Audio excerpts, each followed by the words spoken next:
लोकसभा चुनाव 2024 का दौर लगातार जारी है। 25 मई को हरियाणा में वोटिंग होनी है। इस दौरान तमाम पार्टियां बड़े बड़े वायदे कर रही हैं जनता को, ताकि जनता के बीच जो नेता जा रहे हैं वो लोग लुभावने वायदे करते हैं और बाद में उन वायदों का कुछ नहीं होता। लेकिन इस बार हम बात करेंगे हरियाणा की, जहाँ के खिलाड़ी देश का नाम विदेशों में भी रोशन करते आए हैं।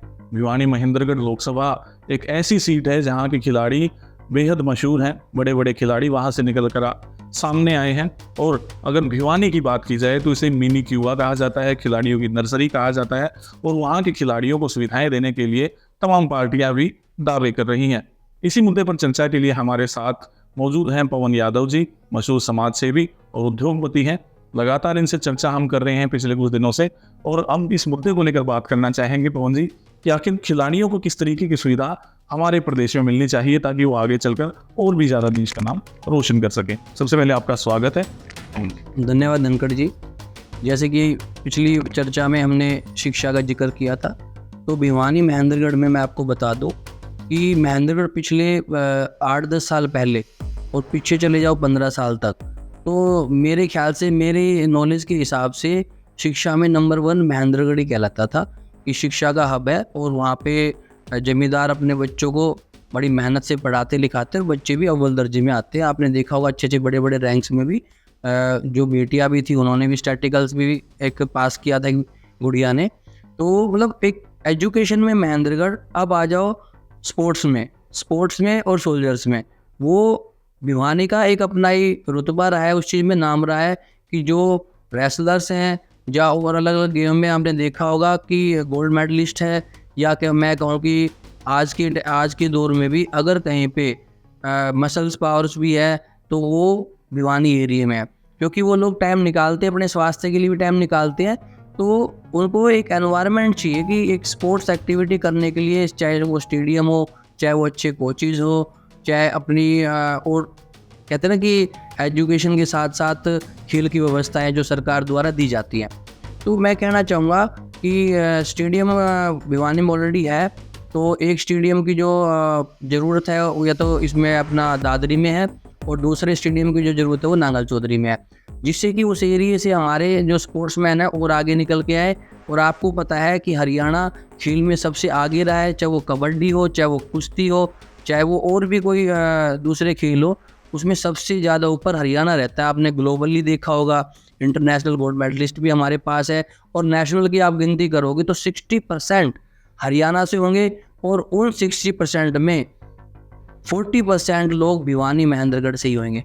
तो मैं कहना चाहूँगा आने वाली सरकार से मेरी अपेक्षा है कि प्रॉपर स्टेडियम की व्यवस्था की जाए, खेलों को प्रोत्साहन दिया जाए, और जो खिलाड़ी है उसका फ्यूचर सिक्योर करने के लिए कुछ आगे मूलभूत सुविधा दी जाए, क्योंकि जो खेल में ध्यान रखेगा आगे उसकी निजी ज़िंदगी भी है।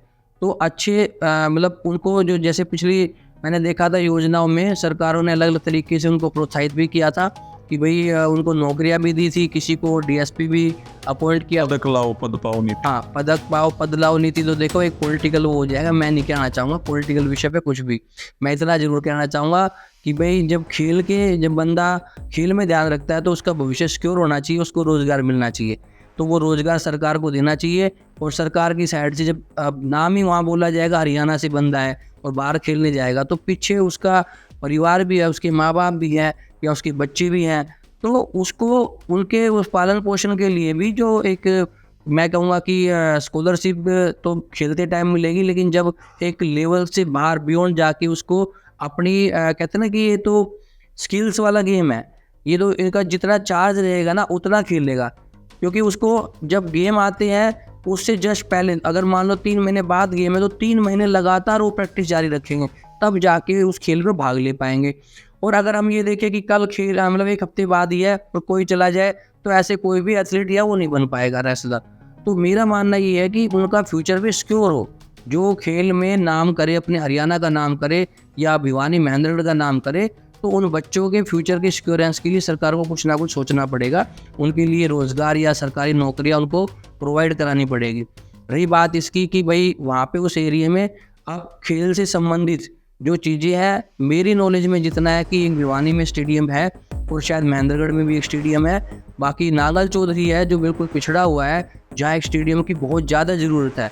तो मैं समझता हूँ कि वहाँ पे 2 उम्मीदवार लगातार कंटेस्ट कर रहे हैं, रावदान सिंह जी और चौधरी धर्मवीर जी। तो मेरी तो निजी राय ये है कि अगर मान लो इन मूलभूत सुविधाएं जो वहाँ पे ला सकता है या खेल और शिक्षा का जो विकास कर सकता है, मेरे रूप से मतलब मेन रूप से मैं उसको रावदान सिंह जी को प्रेफर करूँगा कि रावदान सिंह ही वो नेता है जो उस चीज़ों को समझेंगे और वहाँ के हालातों को सुधारेंगे। तो मैं तो ये अपेक्षा रखता हूँ अगर जनता रावदान सिंह जी को चुनती है तो जनता की जो सोच है और जनता की जो अपेक्षाएं हैं उनको रावदान सिंह जी जरूर पूरा करेंगे। अंतर्राष्ट्रीय स्तर के खिलाड़ी सामने लाने के लिए सरकारों को लगातार कोशिशें करनी चाहिए और उनके अभ्यास में किसी तरह की कोई फाइनेंशियल दिक्कत ना आए, इसका सरकार को ध्यान रखने की आवश्यकता है। साथ ही जब कोई पदक लेकर आता है तो उसकी वाहवाही ज़रूर होती है, लेकिन उस खिलाड़ी ने जो निरंतर मेहनत की है उसके लिए भी सरकार को आगे भागने की ज़रूरत है ताकि खिलाड़ी खेल न छोड़ सके। प्रदीप धनखड़, नमस्कार।